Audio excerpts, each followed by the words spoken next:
We are. Good morning, Wildcat Nation. Thanks for joining Keaton and I this morning.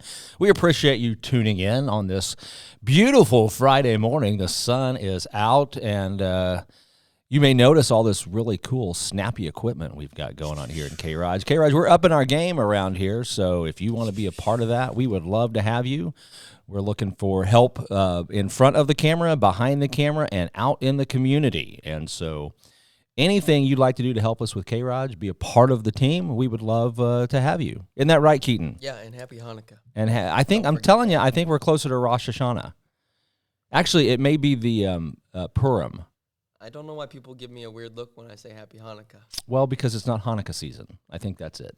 I'm still wishing them a happy Hanukkah. I understand that, even when it comes up. It'd be kind of like, people would give you a funny look if you said Merry Christmas right now, too. Well, I just love Jesus. I understand that. Somebody said the other day, Happy Holidays, and I'm like, it must be about Martin Luther King Day, because, or Valentine's Day coming up. I suppose that's happy upcoming holidays. That's year-round. Get up in that microphone a little bit. So happy upcoming Can you hear holidays. yourself in the... I can hear myself in my headphones. Joe Rios want any storm chasing? Well, we're up for about anything, Joe. That actually would be really cool. Can we build a tank? We could do some live. We could live stream some storm chasing on K-ROG. That might be fun. Let's chat about that, Joe. I would love that. We'd probably be up for that. Yeah. Yeah. I don't know if you're too young, and I can't remember, and maybe some of the other guys that will remember around here later. So KTTS, I mean, it's still a great news channel, great weather source, but not I don't think what they used to be. Okay. And you used to get, like when there was a storm, I mean, I can almost remember the guy's name that they put him in the Go Patrol car, and he'd go chasing the storms, and you're like, the exciting part was, is he going to get killed? Is he going to get hit by the tornado? But it was the KTTS storm team. They'd be out there chasing the storms before storm chasing was a thing. So that was pretty awesome. But I'm telling you, we need to get one of those tank things that has the spikes that go into the ground so the tornado can just go over. Hey, no, my friend... your truck could do it. It could. We need to put some armor plating on it, but... Doesn't it already have it? No, not officially. But no, my friend Russell Gerke out Diggins Way built a storm puncher. Storm puncher. Yeah. It's a vehicle. It's a remote-controlled vehicle. I think it's remote-controlled. It may have a driver. I don't know. But it's got the armor plating, and it's all sloped back, and it looks like one of those like fancy new tanks with all the angles, and it's designed to go right into it. Yeah, go right into the tornado. But I'll hop in that sucker. Yeah, Russell, he'd come and we did a show with Russell. He had made this fogger that would kill viruses, and we did a show way back in the beginning of K-ROG talking about it. Viruses? Like even the coronavirus. The coronavirus, yeah, you can fog it, and it. So here's the thing: if you really, really go back about the coronavirus, and remember at the beginning when they were talking about washing your hands all the time, that totally works because a virus is a protein, and the detergent in the protein strips the outside layer, the protective layer, off of the virus and exposes it to the environment, and it dies. It kills it. So soap kills viruses, destroys them. You don't kill viruses because they're not alive, but they can be destroyed. So it's like saying, I didn't... Incinerated. And so he had this fogger. It was actually a smoke-based fogger that would put soap detergent into the air. It would stick to surfaces and then therefore kill... Yeah. Why aren't we using this? It's a government conspiracy. That's why. The government keeping us down, man. Huh. Well, let's turn to a bigger than government. Let's look at a Bible today. We're looking at Psalms 139, verses 13 and 14, where David, I'm pretty sure, writes, For you formed my inward parts. You knitted me together in my mother's womb. I praise you, for I am fearfully and wonderfully made. Wonderful are your works. My soul knows it very well. You have thoughts on that, Keaton, right off the bat? When you said I praise you, I thought of the I Praise You in This Storm song. Shout out to that song. It's so great. Yeah? I don't think I know that one. What? I'll look it up. I praise you in this storm. I will lift my hands. Okay, thanks for that. Who you are. No? We just lost all our viewers. They just all went away right then. Boom. No, they're still here. We still got all 3 of them. Nice. There's more. Diane, my mom, and a couple others. Joe's watching. Joe on the radio. Joe on the radio. Joe on the radio. No, there's a couple ways you go with this. Obviously, this is just one of the many verses that lets us know that actually we did lose all our viewers. We're down to 2. Boom. No singing, Keaton. No singing. Either that or the Bible. They don't want to hear either. They don't want to hear your singing or they don't want to hear the Bible. One of the two. But obviously, this is one of the reasons that we're pro-life, is we believe that verses like this and others, and science teaches us that life begins at conception and is murder to destroy it at any point after that. But beyond that, I think this applies. I think this is a big issue on why we treat everyone equally, regardless of their race, gender, mental illness, or whatever else might be going on. I mean, I think all people are made by God, for God's glory, for God's purpose, and we need to remember that when we get upset and cranky with people, that they're an image of God, and we should respect that. So there you go, verse of the day, Psalms 139, 13, and 14. You brought it up. I was thinking about it. Let's talk about GameStop. Yeah. Interesting story. And, okay, what do you understand? What are your questions? And I'll try to fill you in, because you were about to ask me about it, and I said save it for the show. Yeah. Yep. So what I understand, which could be completely incorrect, is that some day trader people or just some stock people got together and they wanted to inflate the stock of smaller businesses that were hurting during the pandemic, and they chose GameStop. Okay. They bought a bajillion shares. It was actually a little more malicious than that. Okay. It was Redditors, actually. Yeah, okay. Redditors. So it was a Reddit feed. I don't do a lot of Reddit because those people are crazy. And I'm too old. I don't fit in, I don't think. I don't either. I don't know. Young. And okay, well, that's interesting. So they're all millennials, because that's right smack dab in the middle of us. Those people are crazy. Because I'm a Gen X, the greatest generation. I don't even know what I am. You're a Zennial or a Gen Z, because you're in the same generation as my kids. Yeah. Yep. And you guys, I think we have some hope for you, because as long as you look at the millennials and go, yeah, that's not what I want to be, just look at the Gen Xers and go, those guys rock. And then you'll be okay. Well, see, the middle between us is when they stop beating the kids. Well, yeah, I mean, so the issue I was actually thinking about this morning, this is what happens when everybody gets a trophy and your helicopter parents never let you fail or lose. You don't know how to fail or lose, which means you don't know how to work, you don't know how to succeed, and you think you're perfect. And when life smacks you in the face, it can't be your fault. It's got to be their fault. And so that's why they're all a bunch of crazy socialists. Perfect, and you're great, and nothing's wrong with you. Yeah. And that seems to be that millennial attitude. It's not me, it's you. And so anyway, that's why they're screwed up. But let me tell you, Keaton, it's you. It's you. Okay. It's all your fault. Probably. It is your fault. Most things are. Even if you had a disadvantage, even if things were done wrong to you, even if your parents were terrible, I know yours weren't. You had good parents. But regardless of what your life circumstances are, where you start, the disadvantages you have, it's still your fault. We all start with advantages and disadvantages. That's life. The best people overcome them. And I think the truth of the matter is, when you talk to people, the more serious disadvantages, the more obstacles you had when you started that you had to overcome, ultimately the more successful you'll be, because that builds character, builds endurance, builds strength. And you should, as the Bible teaches in other places, thank God for adversity, because it builds character to the glory of God, makes you a better person. So that would be my answer to critical theory. That's my criticism of critical theory, right there, on any level. Well, we were talking about GameStop. So Reddit, what they did is they found they were actually trying to harm Wall Street, and so they don't know. Reddit is a place. It's an online platform that a bunch of weirdos hang out on. Yeah, and so they call it, there's Reddits and there's subreddits, and the subreddits are topical, and so you can join different Reddits and subreddits, and they discuss things. It's kind of an online bulletin board. They're not all weird. No, they're not all weird. But you can go down some deep rabbit holes. You can, and I mean, you can get on Reddit, and like if you're into Call of Duty, like I'm totally into Call of Duty right now, you can go in there and learn about Call of Duty. So there's some useful stuff on Reddit too.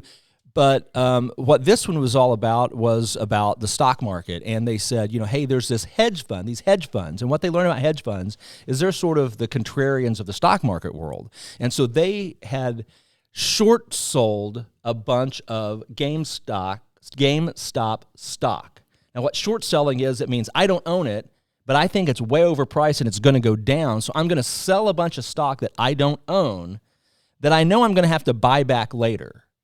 And there's some time limits on that. You've got your credit, worthiness, and your account can call their margins and stuff like that. But they were betting that GameStop stock was going to go down. They had a huge position in it, like $1 billion. I don't know, maybe $1 million, maybe not that much.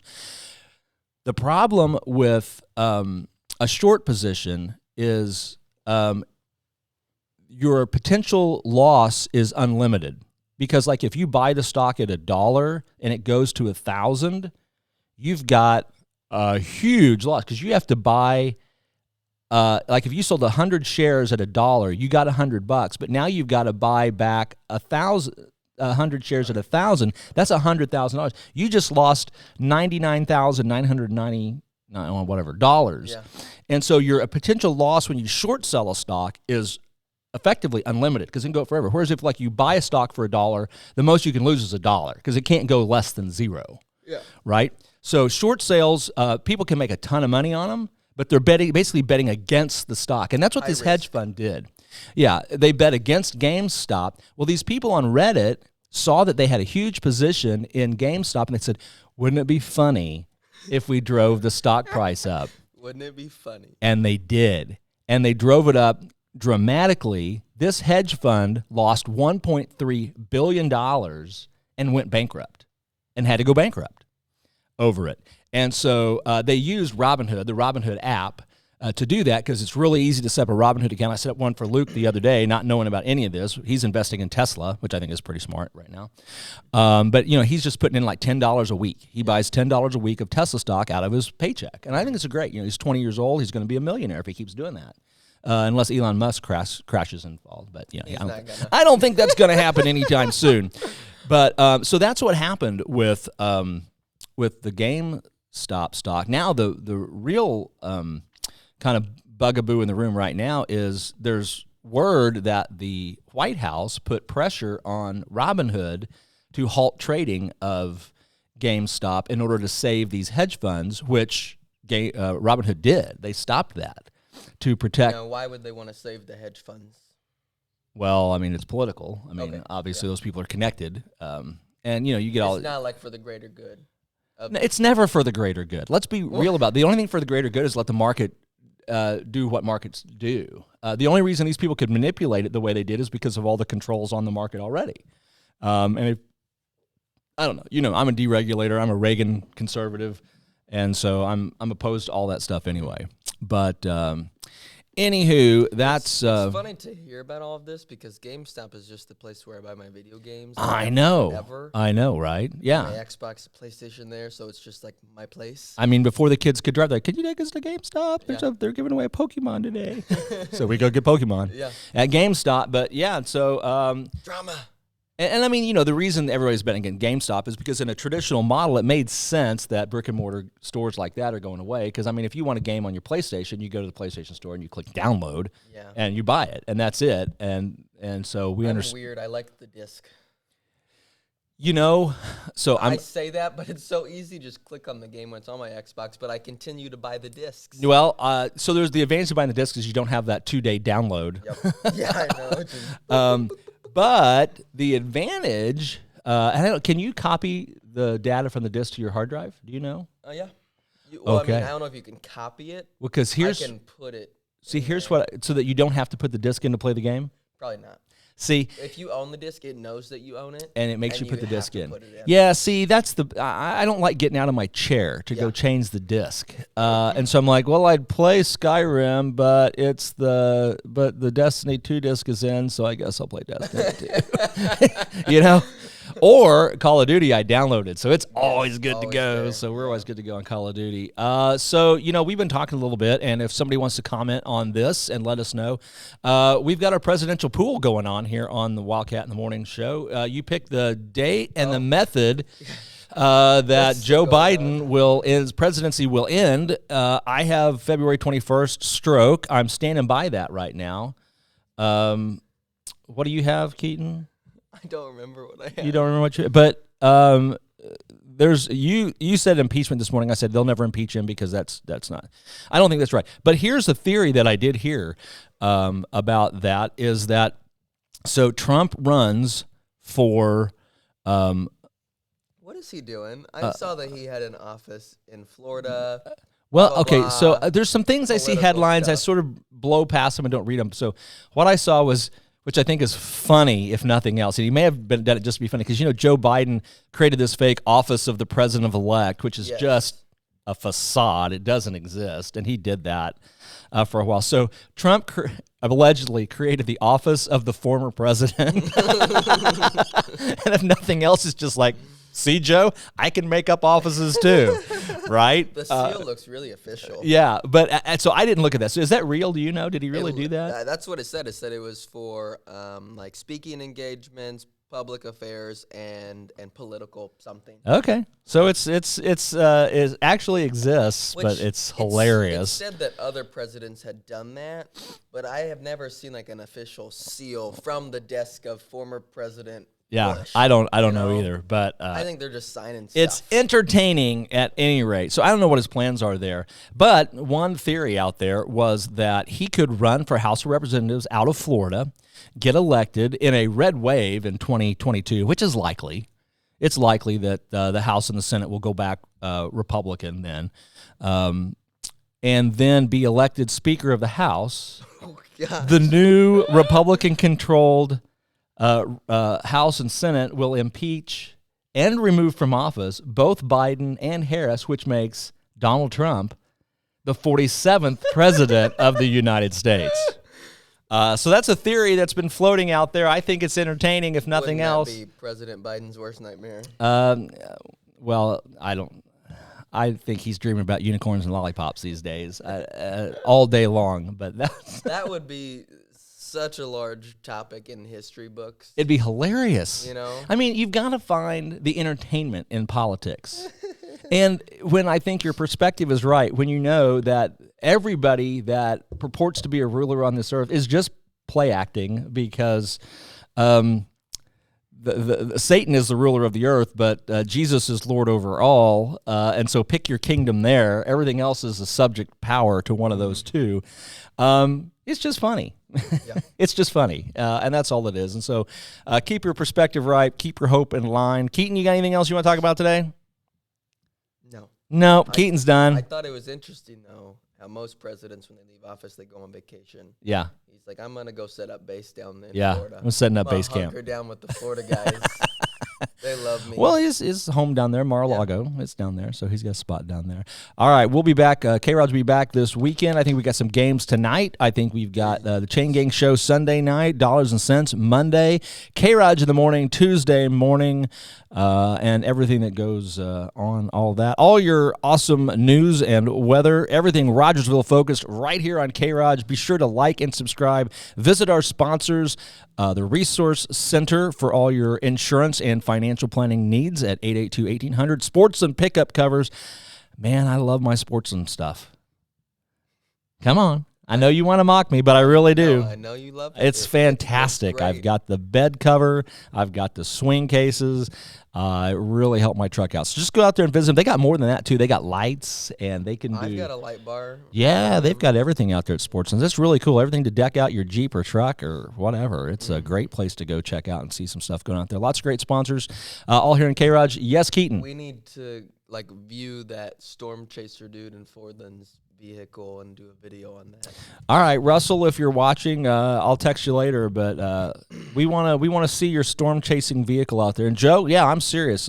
Hit me up. We'll talk about some stuff, and we'd love to have you on the show some Friday, Joe. We'll just we'll give you the link, and you can sit in with us and join the nonsense. Thanks for watching, everybody. We'll see you later. Bye.